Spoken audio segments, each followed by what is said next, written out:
Luca de Meo, ex CEO de Renault, ha dicho que los coches eléctricos están diseñados para las personas a las que no le gustan los coches y que no aprovechan las ventajas de sus pequeños motores y las posibilidades de ubicación de sus baterías para hacer coches bonitos, originales, diferentes. No puedo estar más de acuerdo. Pero Luca, tío, ¿por qué no cambiaste las cosas cuando podías? Este es un vídeo diferente, te lo prometo. Desde Uruguay, bienvenidos a Garage Hermético. Enciérrate con nosotros.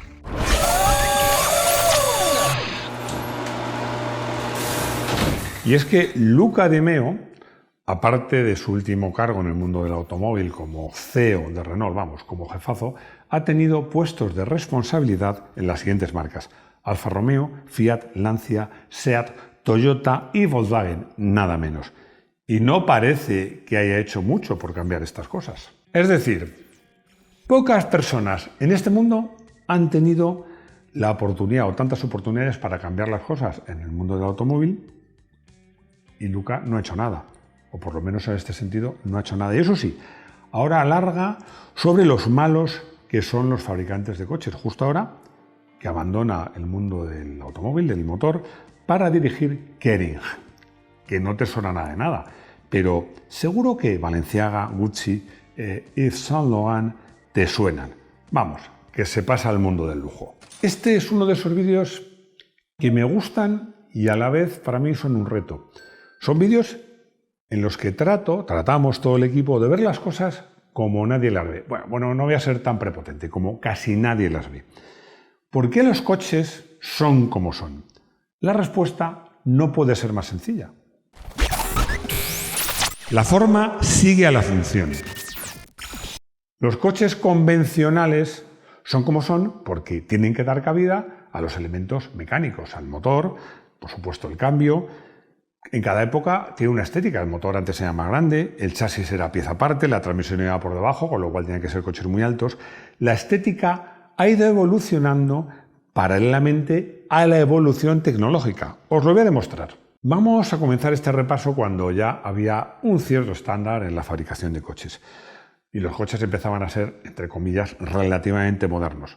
Vamos a poner como arranque la década de 1910, pues de alguna manera en esa década, un poquito antes, el Ford T marca un verdadero punto de inflexión. Yo diría que un punto de inicio. ¿Cómo eran los coches entonces? Yo lo digo yo. Eran altos. ¿Por qué? Porque la transmisión iba por debajo y el chasis era aparte y el capó era muy grande. ¿Por qué? Porque los motores eran muy grandes. Para conseguir una cierta potencia, los motores tenían que ser de cilindradas muy altas porque el rendimiento por litro, es decir, el rendimiento, vamos a llamarlo así, por tamaño, era bastante bajo. De hecho, en esta época, coches deportivos o de lujo, como por ejemplo el Alfa Romeo 8C, el Bugatti, el Royal, nada menos, el Buick 8, diversos modelos de Packard de los años 1954, ya vamos avanzando en el tiempo, tenían capots muy largos para dar cabida a los motores que eran enormes. En estos coches que os he citado eran de 8 cilindros en línea. Y no me quiero olvidar de un coche de 1930 del Cadillac V16 que tenía un motor nada menos que de 16 cilindros, un motor enorme. Somos esclavos prisioneros de nuestra historia, también los coches. Hoy día, como os digo, un siglo después, los coches que tienen un morro largo, grande, aunque no sea necesario, aunque esté medio vacío, siguen comunicando una imagen de coche deportivo, de prestigio o de calidad. Y finalmente el maletero que se llama así porque no era un maletero, era como una especie de rejilla donde se ponía un baúl, por eso se llama maletero, se llamaba la rejilla, no al volumen, pero finalmente se integra, se convierte en una pieza más del coche, se integra en la carrocería, con lo cual tenemos coches muy altos, con capós grandes, generalmente largos, con un espacio central para los pasajeros y un maletero aparte. Pero las cosas empiezan a evolucionar, o mejor dicho, siguen evolucionando. Todo más abajo. Los ingenieros de esos años no eran tontos. Sabían que un coche más bajito pues era más aerodinámico y más estable. Pero no podían rebajarlo. ¿Por qué? Como os he dicho, había un chasis separado de largueros y travesaños generalmente que separaba toda la parte donde iban los pasajeros e incluso el motor de toda la parte donde iban los ejes y la transmisión, con lo cual obligaba a que el coche tuviera una cierta altura. Y en 1920 llega Lancia, que ha sido una marca importantísima en la historia, ahora es lo que es, pero ha sido una marca importantísima, y presenta un coche, el Landa, que no tiene chasis. Diréis, ¿sin chasis? Sí, sin chasis, porque el chasis era la propia carrocería. Es decir, inventa, bueno, ya había habido otros coches que lo habían utilizado, pero digamos populariza, vamos a decirlo así, el chasis monocasco o autoportante. ¿Qué ventajas tiene? Tiene muchas. Entre otras, que haces un coche que puede ser más barato, más ligero y sobre todo que puedes rebajar todo. Puedes integrar la transmisión en el habitáculo, en el motor y hacer coches más bajitos y con líneas más depuradas. Desde Lidl quieren que os contemos qué es lo que vale realmente la pena. Y todos sabemos que lo que de verdad importa está en las cosas sencillas. Tenerlo todo sin tener que renunciar a nada. Darte un capricho sin sentirte culpable. O tener tiempo para ti cada día. Porque vivir sintiéndote bien contigo mismo vale la pena. Descansar, compartir una comida sin mirar el reloj, reírte fuerte, abrazar sin prisa, ver a los tuyos aunque sea un ratito. Eso también vale la pena. Y claro, también vale la pena disfrutar de una buena comida, de lo fresco, lo sabroso, lo bien hecho. De esos que dice, esto sí merece la pena. En Lidl lo saben, por eso eligen la calidad sin renunciar a la cantidad. Cuidan cada producto y a sus proveedores. Y todo al mejor precio. Porque ayudarte a vivir mejor, a llenar tu mesa sin vaciar tu bolsillo, poder cocinar para ti despacito pero con buena letra y a disfrutar cada pequeño gran momento. Es algo por lo que comprar en Lidl. Lidl vale la pena. Tracción delantera. Hay varios hitos en el terreno de la tracción delantera. Todos sabéis que cuando se habla de tracción delantera, enseguida se nos va a la cabeza el Citroën Traction Avant, con ese nombre está claro. Fue el primer coche, al menos construido en serie, hubo otros anteriores o en series relativamente grandes en utilizar la tracción delantera, pero quien de verdad saca partido a la tracción delantera para hacer un coche completamente diferente es, por supuesto, el Citroën DS. Con el motor delante y muy bajo, pero es que detrás del motor no hay ningún elemento mecánico, con lo cual todo el habitáculo, incluso el maletero, también se puede bajar y se hace un coche muy bajo, muy estable y con una aerodinámica espectacular. Pero si os fijáis en el DS, lleva motor longitudinal y tiene un capó bastante largo. Y es entonces cuando llega Alec y Sigones y dice, ¿por qué motor longitudinal? Si lo pongo atravesado, transversal, voy a aprovechar mucho más el espacio. Y nace el Mini, que si lo veis, tiene un capó realmente corto. Llegados a este punto, y para que veáis la evolución de todo lo que hemos hablado hasta ahora, vamos a comparar dos coches de la misma marca y del mismo país, que además son un coche de tamaño bastante parecido. Uno es el Austin 7, que puede ser más o menos el equivalente a un coche asequible, al Mini de los años que van del 10 al 20, incluso más del 20, con el propio Mini. Como os decía al principio, la forma sigue a la función y el Mini, gracias a esa mecánica delantera transversal y la tracción delantera, tenía un capó muy pequeño, la mecánica ocupaba muy poco espacio y en muy poca longitud, la habitabilidad era espectacular. Me podría extender en esta línea hablando de coches que tienen motor central o incluso trasero, como el Alpine, todos los Alpine, como el Lamborghini Miura, que fue uno de los primeros superdeportivos, para muchos el primero, o por supuesto el Porsche 911. Esta disposición mecánica permitía a los diseñadores hacer capos muy afilados. Hay más soluciones porque nos podemos ir, sin irnos tan atrás, al Mercedes Clase A, al primero de 1997, cuyo motor que iba tumbado permitía no hacer un capó corto, sino os diría que casi una ausencia casi total de capó. Conclusión hasta ahora de este vídeo, muy sencilla. El diseño exterior de los coches está supeditado por el volumen y la posición de sus partes mecánicas. Dicho esto, nos vamos a los eléctricos. La mayoría de los coches eléctricos tienen más o menos las mismas proporciones que los coches convencionales, con algunos guiños, por cierto, no siempre afortunados, a la modernidad. Paneles lisos, parrillas que no son parrillas, proporciones que a veces no tienen sentido. Coches que en el mejor de los casos son un poco anónimos, casi vulgares, no aportan nada nuevo y hay quienes dicen que son electrodomésticos con ruedas. Y esto pasa justo cuando surge una oportunidad que yo me atrevo a llamar revolucionaria, que muchos fabricantes, la mayoría, están lamentablemente desaprovechando, porque los motores eléctricos se puede decir que no ocupan espacio, es que muchas veces van en las propias ruedas. Y las baterías pueden ser de formas dispares, muy distintas, y pueden colocarse en muchos sitios distintos de las carrocerías. Y no hay transmisión. En un coche, desde el motor a las ruedas hace falta una transmisión. En estos coches hacen falta unos cables de la batería a los motores y ya está. Es decir, una libertad casi total para el diseñador que no se aprovecha. ¿Y por qué? Hay varios motivos.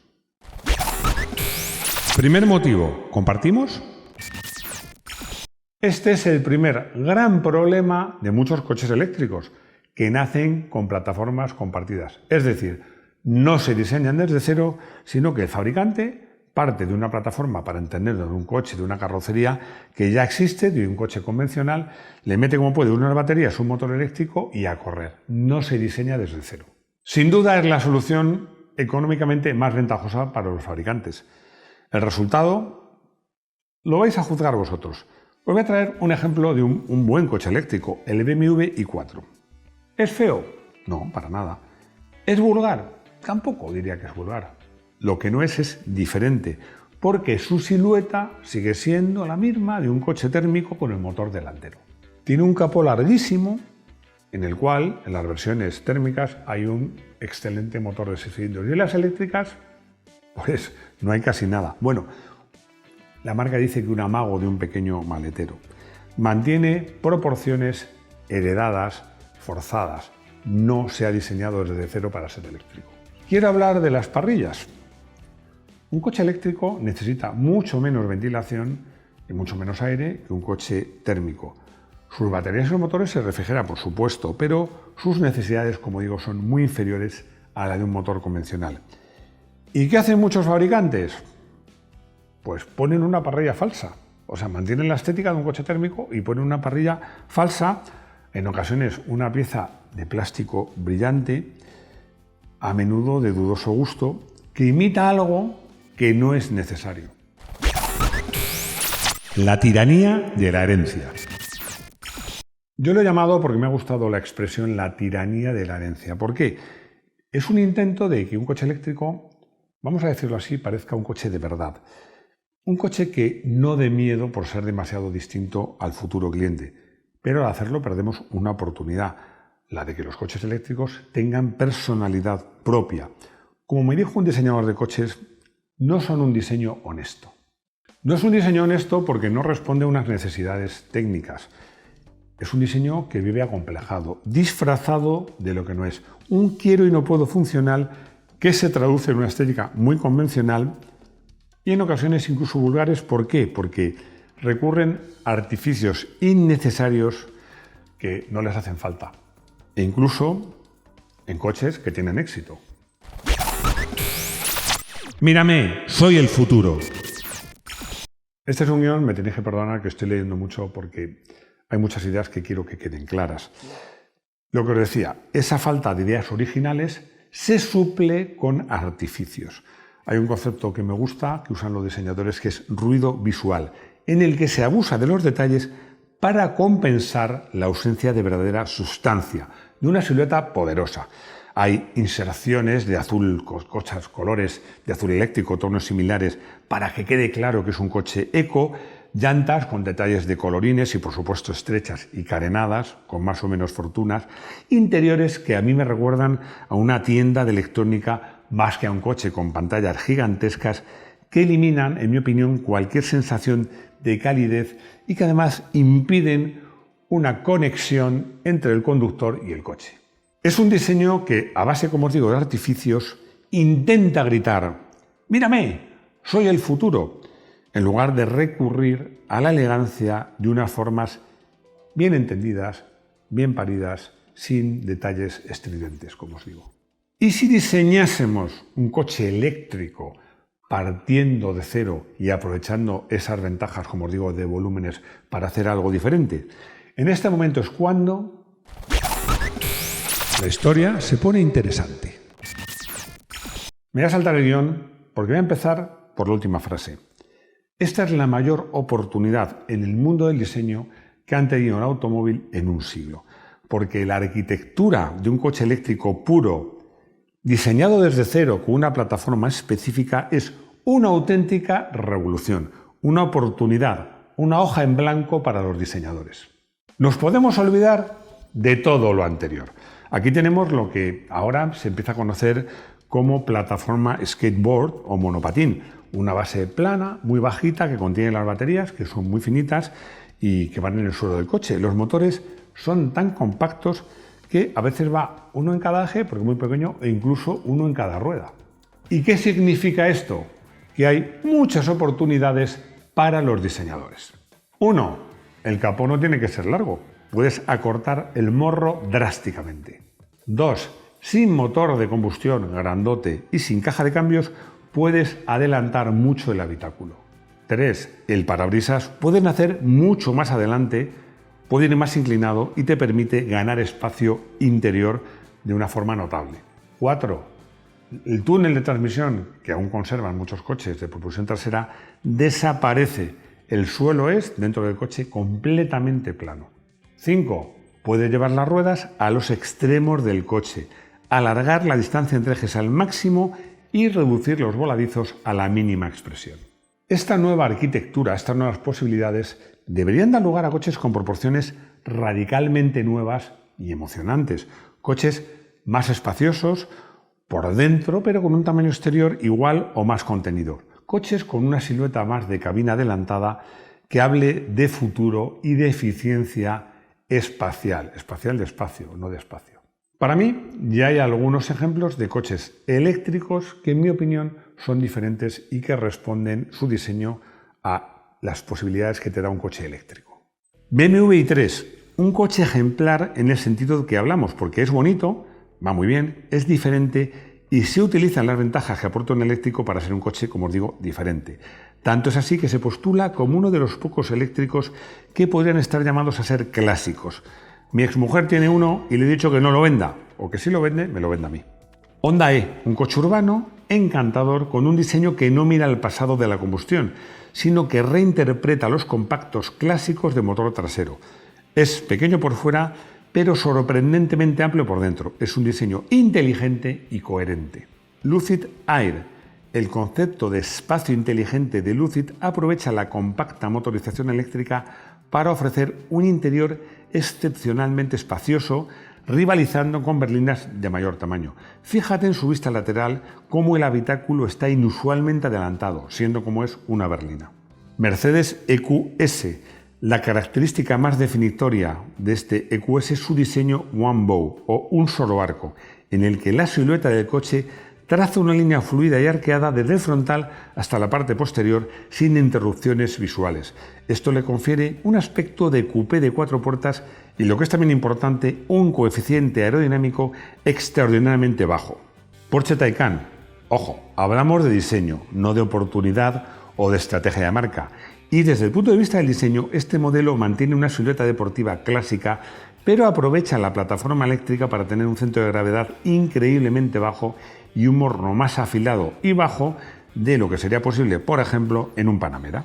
Estos coches y otros demuestran que sí, que es posible, que la arquitectura eléctrica puede y debe generar un nuevo lenguaje estético, una nueva belleza funcional, una nueva generación de coches. ¿Queréis ejemplos en sentido contrario? Yo os diría que casi todos los demás. No es así, pero casi. Y no me quiero olvidar de los remake. Que cuando están bien hechos, yo diría que es una solución casi intermedia. Es lo que propuso Luca Di Meo, que no cambió el lenguaje y diseño de los coches, pero con su plan Renaulution, sencillamente lo que pretendía y se ha conseguido es resucitar leyendas. Se trata de tomar iconos que todo el mundo valora, como el R4, el R5, el Twingo, y reinterpretarlos en clave eléctrica. No se trata tanto de hacer una copia retro, sino, yo diría, me voy a poner un poco romántico, de capturar su espíritu, su carisma, sus proporciones icónicas y traerlas al siglo XXI sobre una plataforma eléctrica moderna.